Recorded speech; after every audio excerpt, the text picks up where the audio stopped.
Hello and welcome to this short session titled It's All Connected, School Nutrition, Social Emotional Learning, and the Social Emotional School Climate. My name is Bessie O'Connor. I'm a registered dietitian and a community nutrition advisor with Dairy Council of California. I'll be presenting today with Heather Reed, also a registered dietitian, and she's a founding member and former co-chair of the California Local School Wellness Policy Collaborative. Currently, she is working as a nutrition consultant with the Dairy Council of California, providing leadership in our proactive Let's Eat Healthy campaign.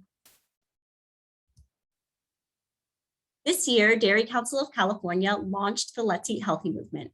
To give a very brief background, Dairy Council of California has been supporting community health through nutrition education for over 100 years, and we remain committed to our cause to elevate the health of children and families in California through the pursuit of lifelong healthy eating habits.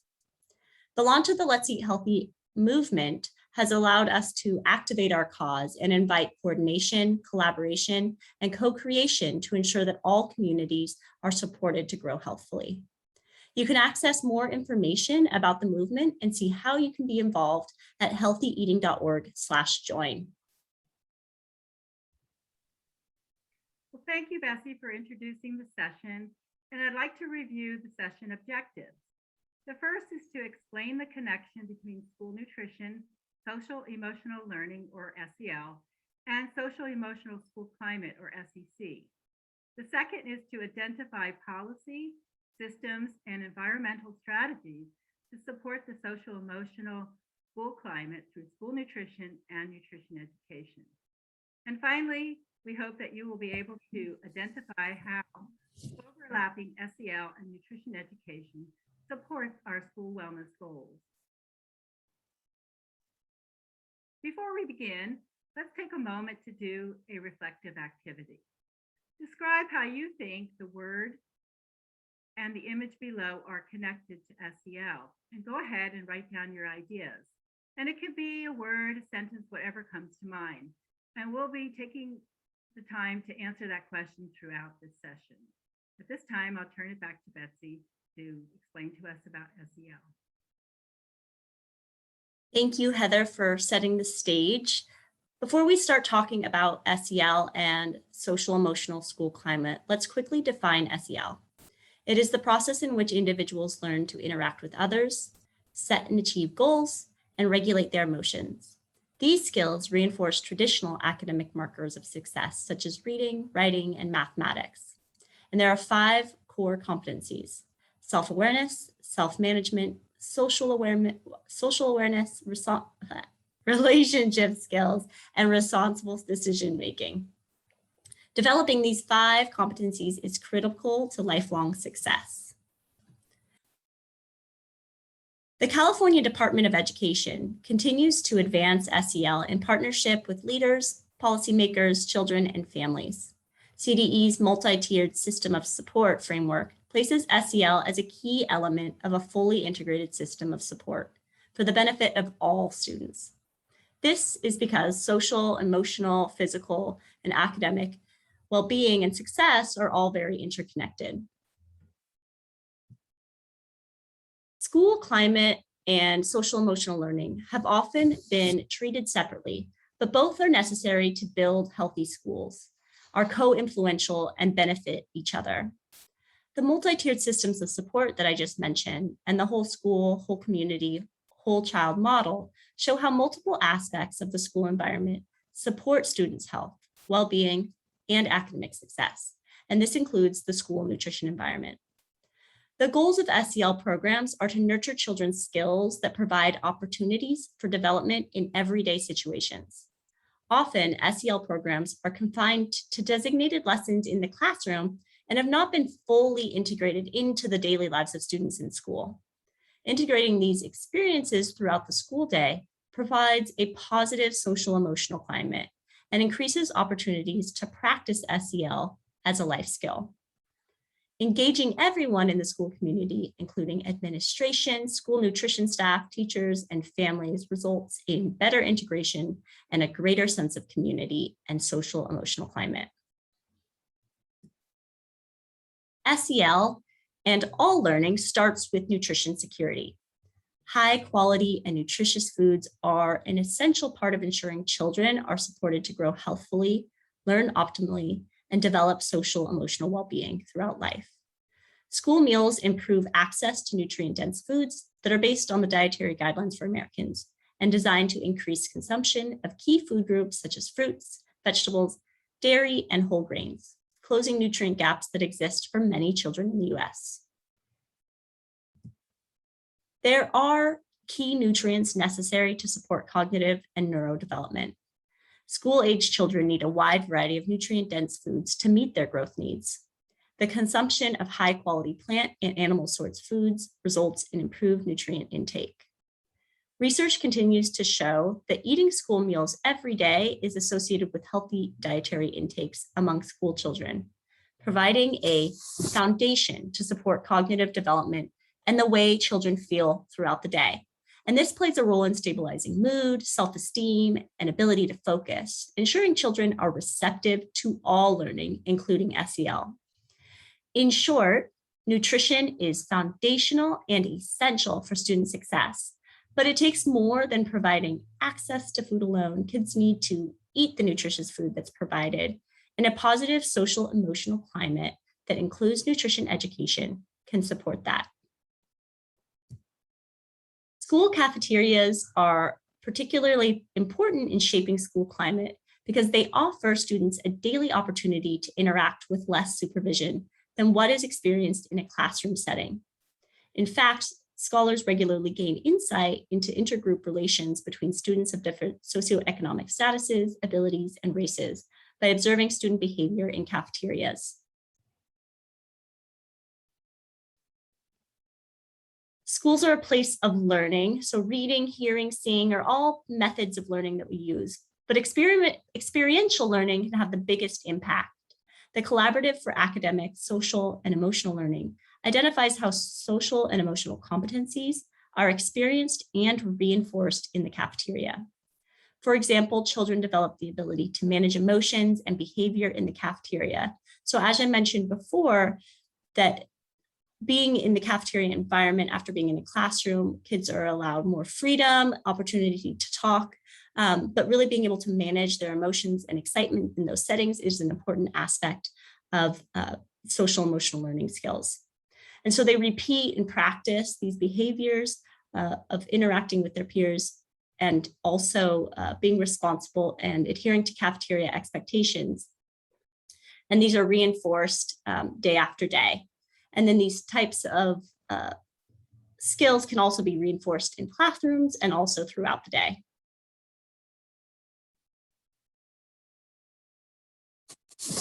Universal school meals offer a unique opportunity to focus on the cafeteria environment and to attract students to enjoy school meals and reduce stigma around the consumption of school meals. According to research done by the Urban Institute, universal free meals induces participation even among students who had previously been receiving free meals. So this suggests that factors beyond price change, perhaps stigma, influence a student's decision to participate. As I mentioned earlier, this may be the most nutritious meal a student receives in a day. So principals, teachers, parents, and food service staff all are part of improving the perception of school meals and ultimately improving the social emotional climate. School food services are funded and dependent on participation. Greater participation creates a stronger program and supports access and equity for all students. So now that I've gone over the why, it's important to make the connection between school nutrition, SEL, and social emotional climate. I'm going to let Heather talk a little bit more about the how. Well, thank you, Bessie, for sharing information about SEL and the importance of school nutrition. Personally, I love the photos of the school meals in the cafeteria with the children interacting with one another. We can all agree that COVID has highlighted for the school community the critical role that nutrition plays for our students and our families. Many families lined up this year to drive through to pick up much needed meals served to them by school nutrition staff. And kudos to the school nutrition staff for adapting quickly to new delivery systems and challenges of the food supply. But because of the focus of the need for school meals, one good thing that happened was universal meals became more widely available. And an excellent way to reinforce this connection between SEL and various wellness strategies is through the wellness policy. This helps the school community to see that the whole school, whole child, whole community model can come to life. And as we know, it's all connected.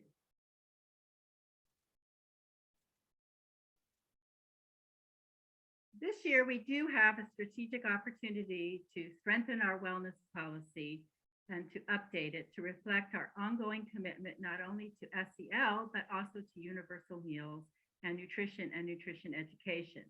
Language related to SEL can be added to support, for example, adequate eating time, pleasant meal environments, and the systems and requirements for nutrition education. If your district cannot revise your wellness policy yet, perhaps you can take action through the triennial assessment process, which allows you the opportunity to assess your current progress in SEL areas, for example. You can then set new goals, such as I mentioned, adequate seat time, which gives students the opportunity to socialize and connect with their peers. And that is a way to build the SEL skills of social awareness and relationship skills. The Wellness Policy Work Plan is a way to achieve these goals, and activities can be added to reinforce that. For example, you could add an activity in which you time how long it takes students to move through and get their meals. So how much time do they actually have for eating? And then you could come up with some doable solutions. For example, adding another point of service or working with the teachers to make sure that the kids get to the cafeteria in time. Or you could conduct a survey of students to find out how you can improve the cafeteria environment or enhance the menu options. If you're interested in nutrition education, you can survey teachers to find out how much nutrition education they're already doing and what supports they would need to add more. I would like to share the next slide, which highlights the California Triennial Assessment Template, which was developed through the California Local School Wellness Policy Collaborative and is CDE approved. This tool is an easy-to-use template that provides some boilerplate language and checklists and report templates that you can adapt based on your needs. So go ahead and use this template to compare what SEL-specific language is already in the wellness policy.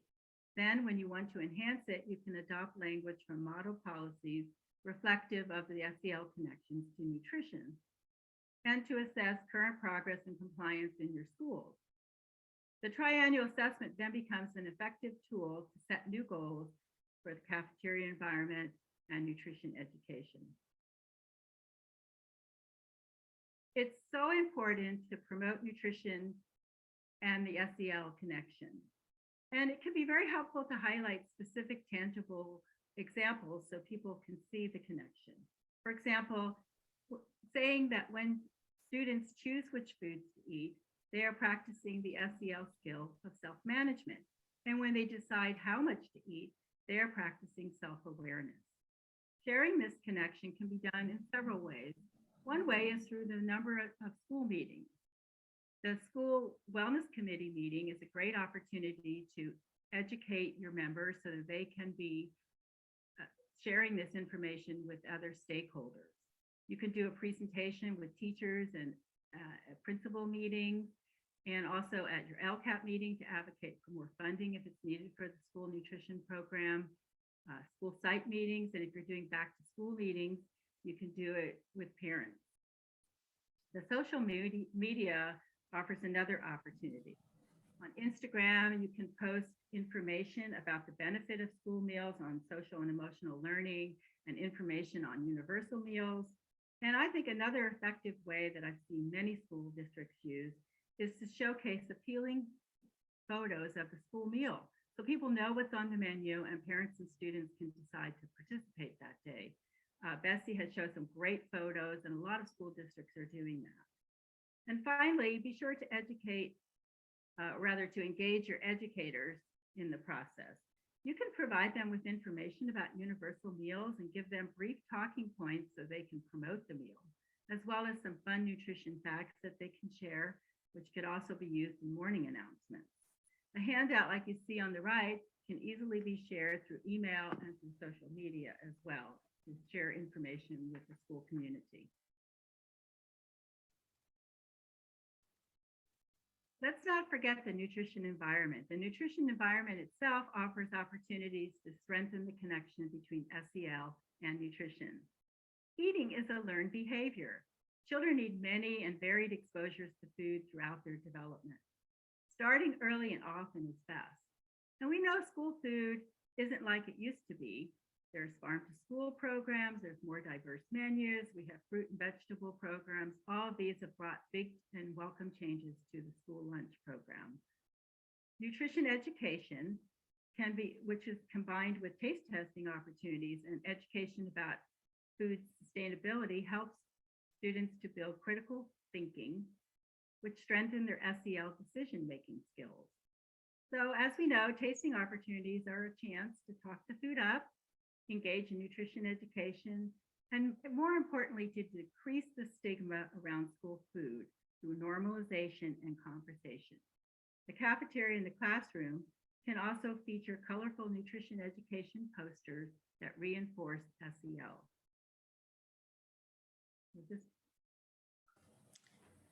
Thank you, Heather. So I'm going to wrap it up by talking about the nutrition education systems. So when we talk about the school nutrition environment, ensuring children have access to healthy foods is just one piece of the puzzle. They also need to be taught about nutrition and how food fuels their bodies, enabling them to make that connection between the food they eat and health. By introducing nutrition at school, children establish a foundation for nutrition alongside other subjects, learning about different food groups and nutrition topics, while also reinforcing social and emotional intelligence and decision-making. Using evidence-based nutrition resources like Let's Eat Healthy nutrition curriculum, students have the tools to make healthier eating decisions, which can be applied in the school cafeteria, they can be applied at home and in social settings. And to implement these types of nutrition education, one of my new favorite resources from the Let's Eat Healthy resources that are available is a themed planning calendar. The themed planning calendar goes through the entire year, and each month it has a different theme, and then it has different resources that support that theme. And it's provided in a downloadable template so that you can add your own themes and add your own resources to contribute to that nutrition education theme of the month. So that's just one example of a tool that you can use to really think about planning and the processes that you can set up to ensure that wellness is embedded through various pathways, including the cafeteria, the classroom, and other times during the day. Wellness policy can help shape and define the bigger wellness picture that involves lasting change. For more information and strategies to engage your schools and districts with nutrition literacy through multiple pathways, you can also check out the next session in this series, the Let's Eat Healthy session titled Building Food and Nutrition Literacy Education Resources for Schools.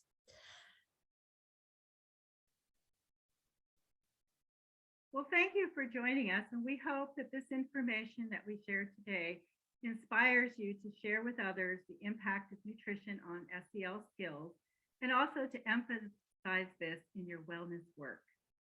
We have a resource packet attached to this presentation that includes the handouts that we've referenced. And if you'd like, please take a moment to look back at what you wrote down in the beginning in the reflective activity, see if there's anything else that you might add to show the connections that you noticed about the image of school meal and how SEL were connected. And then also, before we say goodbye, I want to share that I'm a resource for all of you as well. As a community nutrition advisor in the Central Coast, I can provide professional development and presentations to teachers and food service staff and families on nutrition and other relevant topics. I can help implement smarter lunchroom movement strategies in school food service settings. participate in local school wellness policy committees, really helping assess and write and implement wellness policy.